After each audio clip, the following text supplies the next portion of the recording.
In 1963, a Baltimore Colt rookie named John Mackey reinvented the position of tight end. With number 88, the position skipped many phases in its natural evolution. It was like stepping from a biplane into the space shuttle.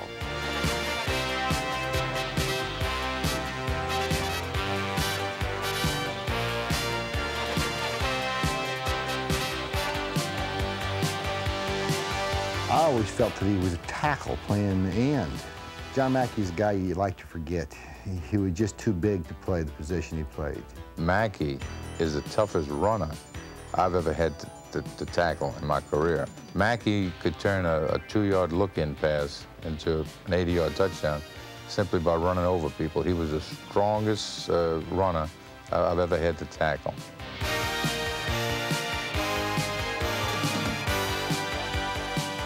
He'd catch the ball deep, and then the show started downfield once he caught the ball, because he had strong legs, and this explosive power that he had really began to show itself in meeting tacklers.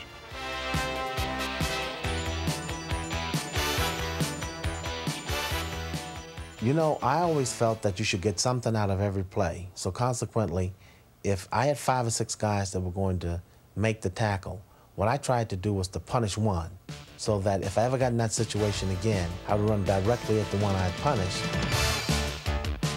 I always tried to get something out of every play. There were many times when I knew I couldn't go all the way. I never thought I was like a Mack truck. I really don't know why I broke those tackles, other than the fact that I think you have an edge when you think go for the goal line. And when you practice every time you catch the ball on going for the goal line, I think it gives you just an extra step that enables you to break some tackles. I think it would have been terrifying for a defensive back. We had several plays. We had a whole offense that was designed just to get him the ball. We didn't care if he was covered or not, if he had the ball, because he'd run over the first guy and run away from the rest. And I remember a great run he made against the Bears one day. Chuck Thompson was describing the action, and he runs over 2 or 3 linebackers, and about the 10-yard line, Rosie Taylor jumps on his back, and about the 3, he falls off. And Thompson, in this fit of glee, as he goes into the end zone, he says, and Rosie Taylor was very fortunate. He fell off rather than being run over. And John was like a runaway freight train. On November 20th, 1966, this runaway locomotive ran over, then away from the entire Detroit Lion defense. A 64-yard touchdown that is arguably the greatest play in pro football history. Basically what happened, I caught a little diagonal pass and I turned up, and I started running toward the goal line. And when I saw those defenders coming, I made up in my mind that I was going to punish somebody. They had about 7 or 8 guys that were waiting to make the tackle. I closed my eyes and just said, I'm just going to ram into it. And I came right through it.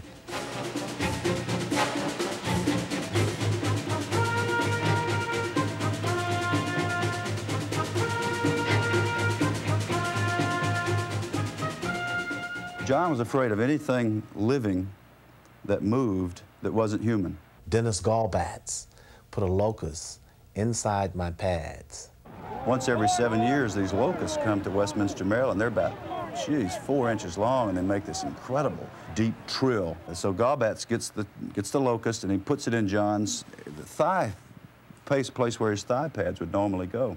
So we get in the huddle, and Unitas is calling the play, and everybody's just trying to restrain themselves, and suddenly we hear this loud sound. It goes. Mackey, who's so intense in practice all the time, he just listened to the play. And there's a repeat of the sound. Now Unitas is starting to break up, so he can't call the play. I heard this buzzing sound, and I looked down, and my thigh was vibrating. And I had no idea what it was. I came out of my pants right on the field, and Shula panicked and said, surround him, you gotta surround him. And there were always 400 or 500 people at practice, but the pants came off. Mackey's pants came off. So a lot of people had a good idea of what John looked like. John Mackey played like Hollywood's creation of a pro football player. And indeed, his feats seemed more fantasy than